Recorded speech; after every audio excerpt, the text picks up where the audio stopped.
নিজের চিরচেনা রূপ বদলে নতুন রূপে ধরা দিতে চলেছেন ঢালিউড নায়িকা শবনম বুবলী। ক্যারিয়ারে দীর্ঘ ৮ বছর পর ভিলেন চরিত্রে অভিনয় করতে যাচ্ছেন এ নায়িকা। জানা যায়, জাহিদ জুয়েলের পরিচালনায় পিনিক সিনেমায় প্রথমবারের মতো নেতিবাচক চরিত্রে অভিনয় করতে চলেছেন বুবলী। আজ রোববার ১৫ই ডিসেম্বর এ সিনেমার অ্যাকশন দৃশ্যের শুটিংয়ে ব্যস্ত ছিলেন অভিনেত্রী। বুবলী প্রসঙ্গে প্রযোজক শিমুল খান বলেন, বুবলীকে পর্দায় দেখার পর যে কেউ চমকে যাবেন, কারণ এমন বুবলীকে এর আগে কেউ দেখেনি।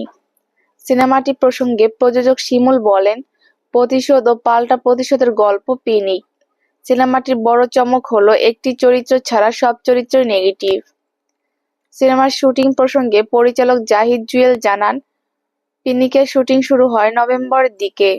আগামী ২২শে ডিসেম্বরের মধ্যে বড় অংশের শুটিং শেষ করে দেশের বাইরে গানের শুটিং করার পরিকল্পনা রয়েছে তাদের।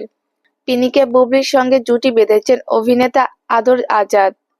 সবকিছু পরিকল্পনা মতো এগোলে আগামী বছর ঈদ-উল ফিতরে দেশের প্রেক্ষাগৃহে মুক্তি পেতে পারে সিনেমাটি।